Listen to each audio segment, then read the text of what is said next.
তুমি তাসনিয়া ফারিন ফার্স্ট লেয়ারে ছিল, তুমি সেকেন্ড লেয়ারে অভিনয় করেছো যে আমি আমার শহরে কাজ করছি, আমি মেইন প্রোটাগনিস্ট থাকবো।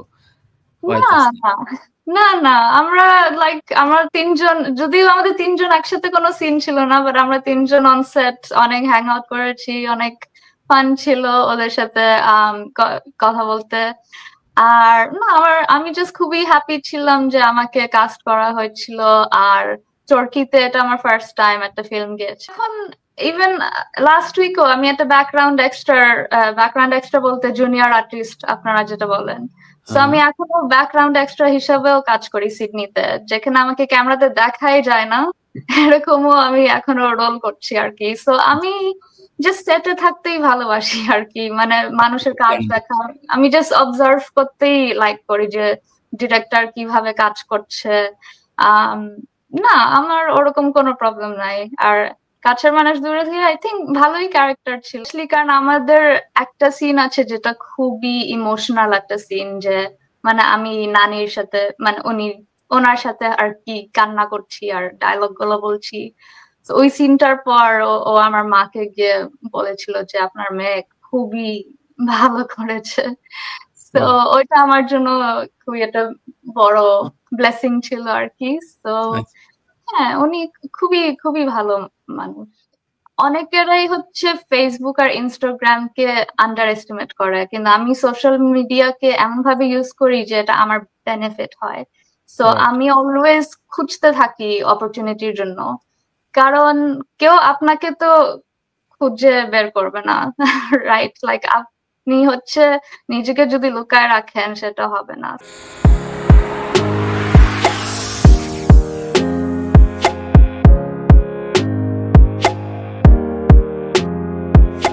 মাঝে বোধহয় শিহাব শাহিনের কাজ করলা, এক্সপেরিয়েন্স কেমন? এটা সিডনিতে হলো, রাইট? জি, ওটা হচ্ছে চরকি অরিজিনাল ফিল্ম। ওটার নাম ছিল কাছের মানুষ দূরে থুইয়া।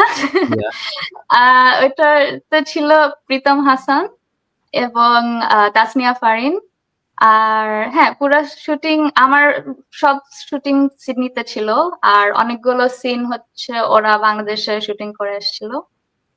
হ্যাঁ। তো তুমি তাসনিয়া ফারিন ফার্স্ট লেয়ারে ছিল, তুমি সেকেন্ড লেয়ারে অভিনয় করেছো যে আমি আমার শহরে কাজ করছি, আমি মেইন প্রোটাগনিস্ট থাকবো। না না আমরা তিনজন, যদিও আমাদের তিনজন একসাথে কোনো সিন ছিল না, বাট আমরা তিনজন অন সেট অনেক হ্যাং আউট করেছি, অনেক ফান ছিল ওদের সাথে কথা বলতে। আর না, আমি জাস্ট খুবই হ্যাপি ছিলাম যে আমাকে কাস্ট করা হয়েছিল। আর চরকিতে এটা আমার ফার্স্ট টাইম একটা ফিল্ম গিয়েছে। তো হ্যাঁ, না, আমি খুবই হ্যাপি। ধরো চরিত্রের গুরুত্বটা তুমি কতটা ম্যাটার করে দেখো, যে আচ্ছা ঠিক আছে, আমি তো 4-5 বছর ধরে কাজ করে ফেলছি, সুতরাং এই 5টা সিকোয়েন্সের কাজ আমি করব না, এই সেকেন্ড হিরোইন হব না, মানে তোমার আর্টস গুলো কেমন? না, অনেস্টলি আমি এখন ইভেন লাস্ট উইকও আমি একটা ব্যাকগ্রাউন্ড এক্সট্রা বলতে জুনিয়র আর্টিস্ট আপনারা যেটা বলেন, তো আমি এখনো ব্যাকগ্রাউন্ড এক্সট্রা হিসাবেও কাজ করি সিডনিতে, যেখানে আমাকে ক্যামেরাতে দেখাই যায় না, এরকমও আমি এখনো রোল করছি আর কি। সো আমি জাস্ট সেটে থাকতেই ভালোবাসি আর কি, মানে মানুষের কাজ দেখা, আমি জাস্ট অবজার্ভ করতেই লাইক করি যে ডিরেক্টর কিভাবে কাজ করছে। না, আমার ওরকম কোনো প্রবলেম নাই। আর কাছের মানুষ দূরে থেকে আই থিঙ্ক ভালোই ক্যারেক্টার ছিল। আর ইটস ওকে, আমার কোনো প্রবলেম ছিল না। আচ্ছা, এবার আবার একটু হিন্দিতে আসি। ধরো নীনা গুপ্তার মতো এত জাজের অভিনেতা, পাশাপাশি ওখানকার টিম, সো যেটাই অ্যাপিয়ার করো ওটা কো-আর্টিস্টের সাথে এক ধরনের প্রতিযোগিতা বা ডায়লগ ডেলিভারিতে, সেই জায়গাটা তোমার কতটা ফিল হয় অন দ্য সেট, যে ঠিক আছে এখানে আমার একটা চ্যালেঞ্জ আছে? এখানে তোমার একটা থিয়েটার ব্যাকগ্রাউন্ড আছে তুমি বললা, সো আগের প্রিপারেশন গুলো কেমন থাকে, কেমন ছিল হিন্দিতে অন দ্য সেটের আগে? হ্যাঁ, সো আই মিন সব অ্যাক্টরদেরই তো ডিফারেন্ট অ্যাপ্রোচ থাকে।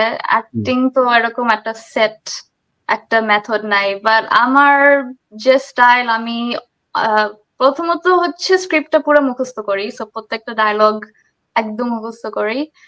আর সেকেন্ড হচ্ছে ডায়লগের উপর তারপর আমি লিখি যে এই ডায়লগ বলার সময় আমি কি চিন্তা করছি, কারণ আমার ব্যাপার হচ্ছে আমি যা চিন্তা করি এটা আমার মুখে চলে আসে। সো অন ক্যামেরায় ইটস নট যে আমি এই ডায়লগ বলছি এটাই আমি মিন করছি। স্পেশালি হিন্দিতে অনেক ডায়লগ আছে যে আমি একটা জিনিস বলছি কিন্তু ওটা অ্যাকচুয়ালি মিন করছি না। সো সেকেন্ডারি থ্রুতে হচ্ছে আমি ওইটা এনিওয়ে বেসিক্যালি আমি অনেক হোমওয়ার্ক করি, অনেক স্টাডি করি, অনেক লেখাপড়া করি আর কি স্ক্রিপ্ট নিয়ে। আর হ্যাঁ, তারপর ফাইনালি যখন অনসেটে আসি অবভিয়াসলি একটু ইম্প্রোভাইজ তো করার জন্য একটু ওপেন মাইন্ডেড হতে হয়। স্পেশালি নীনা গুপ্তার সাথে যখন তুমি কাজ করছো, ওনাকে তো তুমি বলতে পারো না যে কি ব্যাপার এই ডায়লগ বললেন কেন, এটা তো স্ক্রিপ্টে লেখা নাই। তো যেভাবে কো-অ্যাক্টর কাজ করে ওকে ওভাবেই লাইক ম্যাচ করে কাজ করতে হয় আর কি। So just depends.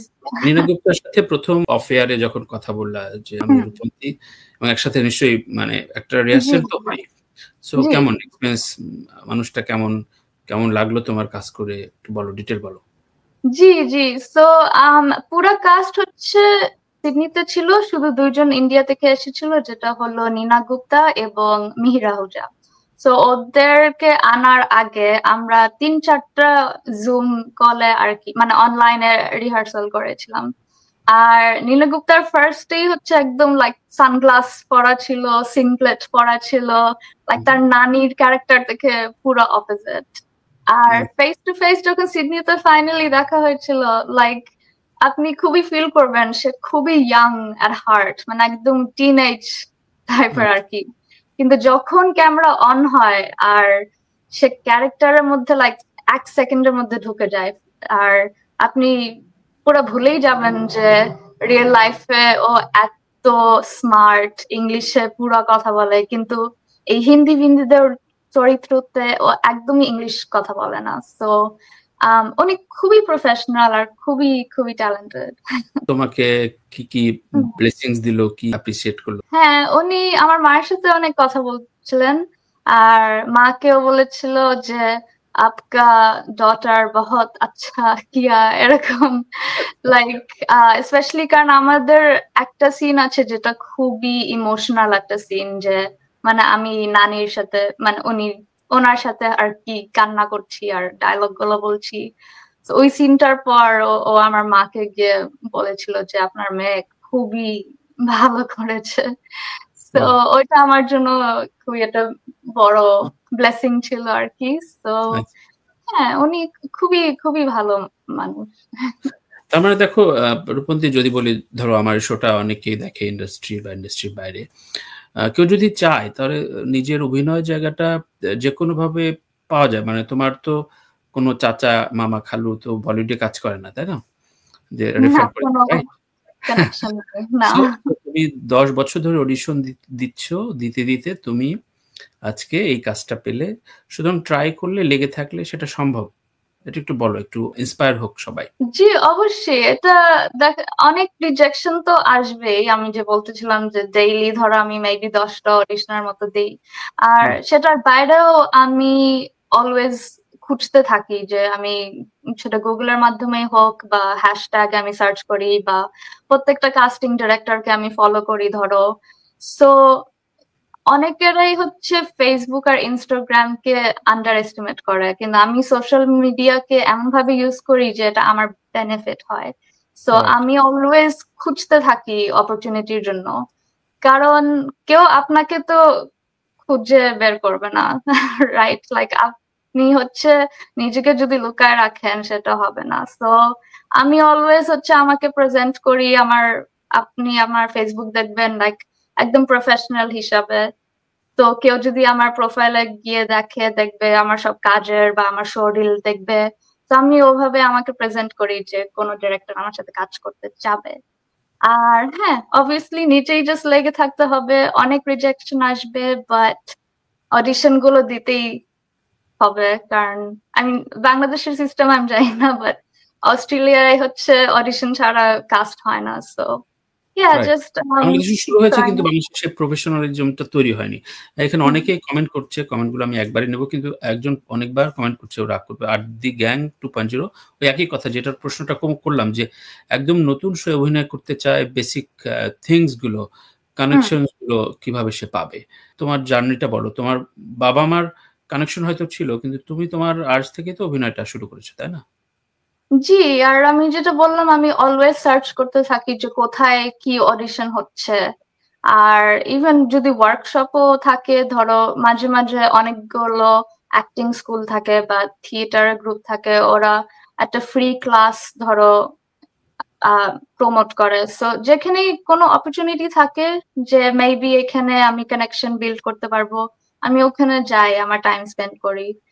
আর আমি প্রথমে অনেকগুলো স্টুডেন্ট ফিল্ম দিয়ে অ্যাকচুয়ালি শুরু করেছিলাম। সো স্টুডেন্ট ফিল্ম বলতে ধরো এখানে যারা ফিল্ম মেকিং এর উপরে পড়াশোনা করছে, ওদের অ্যাসাইনমেন্ট থাকে ধরো একটা শর্ট ফিল্ম বানাতে ওদের টিচারদের জন্য। সো আমি শুরু করেছিলাম, আমার শোরিল বানানো হয়েছিল সব আনপেইড, মানে ফ্রি স্টুডেন্ট কাজের মাধ্যমে। তো হ্যাঁ, অনেক আগে আমি যে স্টুডেন্টদের সাথে কাজ করতাম যারা একদিন ডিরেক্টর হতে চায় বা হোয়াটএভার, সো ওভাবে আমি শুরু করেছিলাম। আর ইভেন এখনো আমি মাঝে মাঝে জাস্ট দেখি স্টুডেন্টরা কি বানাচ্ছে, যদি স্টোরিটা ইন্টারেস্টিং হয় তাহলে আমি স্টিল অ্যাপ্লাই করি। সো হ্যাঁ, স্টুডেন্ট ফিল্মও হচ্ছে শুরুর দিকে খুবই হেল্পফুল ছিল আমার জন্য। যাক, তো ধরো একদম ফ্রেশার কোনো ডিরেক্টর, ধরো আমি কাজ করতে চাবো তোমাকে নিয়ে, মিষ্টি পাঠালাম। সো তখন তুমি কিভাবে তাকে মানে ঠিক জাজ করো? স্ক্রিপ্টটা ভালো হলো কো আর্টিস্ট দেখে, নাকি পেমেন্ট দেখে, লোকেশন দেখে, প্রোডাকশন দেখে, না ডিস্ট্রিবিউশন দেখে, কোনটা? আই গেস অলরাউন্ড সবকিছু মিলাই হচ্ছে দেখি। আমি জানি এই উত্তরটা দিবে তুমি, কিন্তু প্রথমটা কি দেখো? আই গেস জাস্ট ফার্স্ট ইমপ্রেশনই তো ম্যাটার করে, যে ওনার সাথে আমি সেফ ফিল করব কিনা, উনি আগে কি কোনো লাইক কোনো ইনসিডেন্ট ছিল কিনা, কোনো খারাপ কিছু। কারণ সিডনিতে কারো নেম সার্চ করলেই হচ্ছে নিউজে চলে আসে যদি ওদের এগেনস্টে কিছু থাকে। কারণ এখানে তো ধরো সেট গুলো খুবই সেফ সিডনিতে। যদি কেউ আপনার দিকে ভুল দিকেও তাকায়, যে আপনি ওনার কিভাবে তোমাকে তাকালো, তুমি পছন্দ করো না, যদি কোনোভাবে কেউ তোমাকে আনকমফোর্টেবল ফিল করায়, সেটার সাথে সাথে তুমি রিপোর্ট করবা, আর ওইটা হয়ে যায় আর কি। হ্যাঁ, লাইক একটু ব্যাকগ্রাউন্ড চেক তো করেই এখানে সিডনিতে, ওটা জাস্ট ছোট ফ্যাক্টর। একটু বলি, যেমন ধরো আমি এখন নিউ ইয়র্কে আছি, তো কানেক্টিকাটে আমরা একটা মিউজিক ভিডিও শুট করছিলাম, আইয়ুব বাচ্চুর একটা আনরিলিজ সং। সো ওখানকার 2-3টে অ্যাক্টিং এজেন্সির সাথে আমি কথা বললাম, আমি ডিরেক্ট করবো যেহেতু। তো ওরা আমার আসলে বেসিক্যালি কোন রকম অ্যাসল্ট আছে কিনা, কোনো কেস আছে কিনা, এটা খুব মানে ডিপলি দেখলো। মেজাজ খারাপ হচ্ছিল, কি ব্যাপার, মানে ক্রাইম ইয়ে আছে কিনা। পরে বুঝলাম যে না, তাদের সেফটিনেসের জন্যই এটা ম্যাটার করে, রাইট? এবং এটা সত্যিকার অর্থে সেফটি খুব ম্যাটার করে তোমাদের। জি, অবশ্যই অবশ্যই।